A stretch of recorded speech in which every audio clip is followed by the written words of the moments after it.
graphics, you can see Mr. Hutton said, why is it this cold this early, and is it going to last until Thanksgiving? Let's just say we should be in the 40s and 50s, and Brian is right. So we did some research today here at KARE 11, and we're looking at long-term forecasts. So I will say that Saturday is going to be your coldest morning so far this season. We're going to dip down to about 17 to 20 degrees on Saturday morning.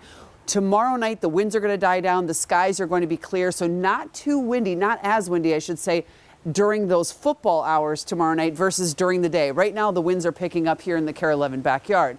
So make sure you turn off those outside hoses for sure if you haven't just yet, because Saturday morning is going to be in the teens. So what happens after Saturday morning? We talked about how next week is going to be sunny but cold, and it is. As you watch the clock, now we're heading to Halloween, and the models give us about a 40 to 42 degree temperature. Of course, that's a long ways out, but that's a little more typical for Halloween and a little warmer than it's been as of late. Then after that, the trend is to warm up into the 50s right around the 5th or 6th of November.